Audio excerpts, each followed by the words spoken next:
본 말씀을 통해서 오직 주의 법도를 따라 제목으로 하나의 말씀 증거하겠습니다. 보통 선출직이나 혹은 고위직에 임명되는 사람들이 그 취임을 할 때 서나 혹은 서약을 하는 것이 외부의 외압이나 영향력 없이 법과 원칙에 따라서 직무를 수행할 것을 다짐하고 서약을 합니다. 이 환경의 영향을 받지 않는 그런 원칙이 살아있을 때 이 건강한 공동체가 구성이 될 수가 있습니다.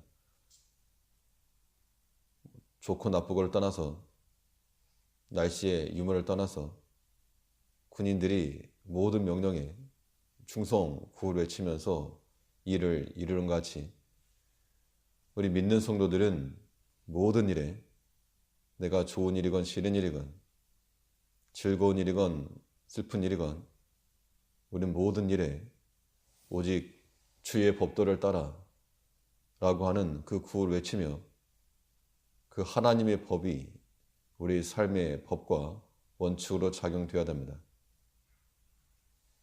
그래서 우리는 매일과 같이 성도의 서약과 다짐을 하면서 살아가야 될 텐데 어떠한 세상의 영향도 없이 마귀의 외압도 없이 오직 주의 법도를 따라 그 법과 원칙을 따라 살아가겠노라고 하는 그런 다짐들이 우리 가운데 매일같이 있어야 됩니다.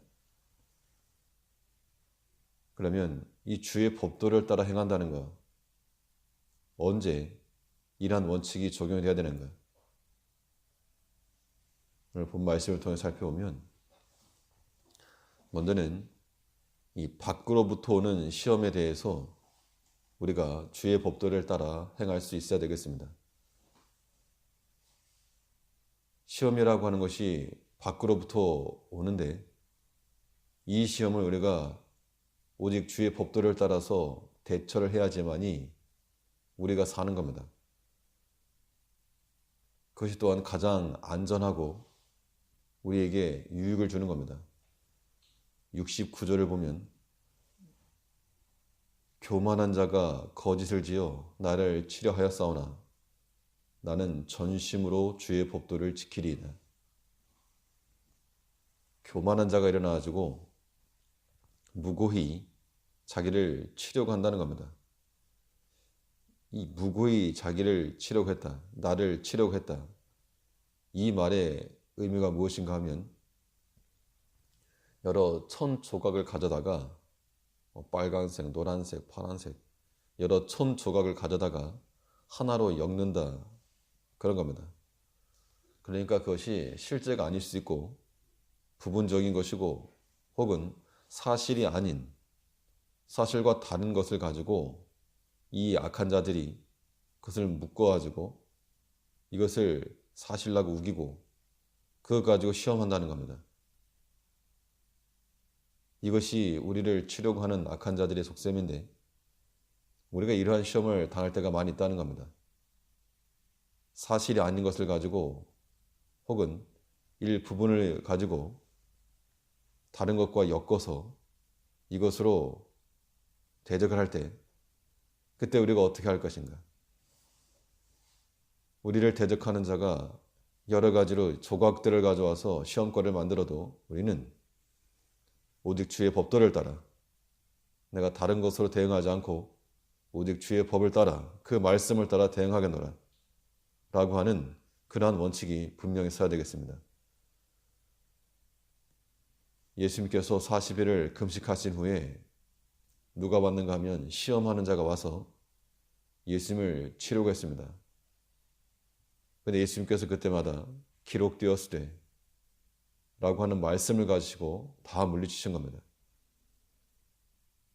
돌을 변해서 떡이 되게 해라. 그게 40일 금식한 사람에게 할 소리냐? 그런 다툼의 말을 내지 않으시고 기록한 말씀을 따라서 먹는 것이 중요하나 그러나 사람이 하나님 말씀으로 산다. 하나님의 말씀과 그 원칙을 따라서 다 이겨내신 겁니다. 우리가 애매히 당하는 고난이 있을 때 그 고난을 잘 참으면 이거는 하나 앞에 아름다운다 그랬고, 또 사실과 다른 그런 일부를 가지고서 우리를 대적할 때도 우리는 주의 법도에서 멀어지지 않아야 됩니다. 그래서 이 교만한 자가 우리를 치려고 할 때 이것을 이길 수 있는 방법은 이 겸손한 자가 되는 것밖에 없는 겁니다. 겸손한 자가 되어서 자기를 낮추고, 교만한 자가 거짓을 지어 나를 치려 하였으나, 교만한 자에게는 논리가 먹히지 않기 때문에 자신이 교만한 걸 모르는 겁니다, 사람은. 그러므로 우리가 그것을 보았을 때 그것을 대처하는 논리가 중요해서 겸손한 자세를 취하는 것이 가장 최선의 방법이 되는 겁니다. 낮아져야 되겠는데 어디까지 낮아질 것인가? 이 대적하는 자의 팔이 닿지 않을 정도까지 낮아지면 되는 겁니다. 아무리 휘둘러 봐야 상함을 입지 않는 겁니다.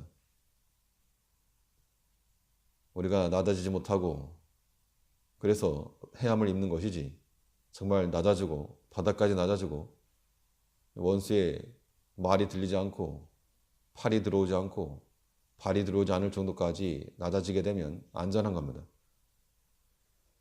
시험이라고 하는 것은 마치 불어오는 바람과 같이 창문을 열고 있으면 항상 바람이 들어오는 것처럼 우리를 향해서 다가오고 있는 것이 시험거리입니다. 그런 시험을 어떻게 이길 것인가? 그것을 잘 싸워 이겨내려면 다른 것 의지하지 말고 오직 주의 법도를 따라서 그 일에 맞는 적당한 말씀이 우리에게 나와서 그 말씀의 원칙과 뜻을 따라 나갈 때 그것이 우리가 시험을 이기는 길이요, 또 모든 환경적인 사탄의 위압에 지지 않고 주의 법도를 따라 지켜내는 겁니다. 그러한 길을 가는 것이 우리 믿음의 성도의 삶이 되어야 됩니다. 주의 법도를 따라 행한다는 것, 어떠한 조건에서 이런 원칙들이 지켜져야 되는 거예요. 이 안으로부터 나오는 시험에 대해서도 우리는 주의 법도를 따라 행해야 되겠습니다. 외부의 적만큼이나 강한 것이 이 내면에 항상 있다라고 하는 것, 우리가 인지를 하고 있어야 되겠는데, 우리가 하나님 말씀에 대해서 민감하지 못하고 깨닫지 못하고 있으면 그 마치 비둔한 자와 같다 그랬습니다. 70절에 보면 저희 마음은 살쪄 지방 같으나 나는 주의 법을 즐거워하나이다. 이 기름지다라고 하는 표현이 좋은 의미일 때는 이 풍성함을 나타내지만 이것이 부정적으로 의미로 쓸 때는 둔감하다, 민첩하지 못하는 것을 나타냅니다. 저희 마음이 살쪄 지방 같다 라고 하는 것도 하나님 말씀에 둔감하고 관심이 없는 그런 영적 비둔함의 상태를 나타내고 있는 겁니다. 이것은 우리를 대적하는 자들의 상태일 뿐만 아니라 우리 자신도 하나님의 말씀으로 행하지 않고 그 뜻을 이루지 않으면 우리 마음이 마치 세상의 것이 가득 낀, 마치 기름이 가득 낀 그런 상태가 된다는 겁니다. 사람이 평안하다 평안하다 하면 게으름을 익히기 십상인데, 우리는 하나님께서 형통한 길을 주셨을 때 감사로 깨어있을 것이요, 때로 이 고난의 길을 걷게 하실 때에는 나를 단련하시고 또 고치시려고 하는 주의 뜻을 알고 우리가 은혜를 찾아야 됩니다. 이런 영적 활동이 있지 않으면 우리의 생활의 염려와 육체의 본성을 따라서 하나님과 그 말씀에 대해 우리가 비둔해질 수밖에 없는 겁니다.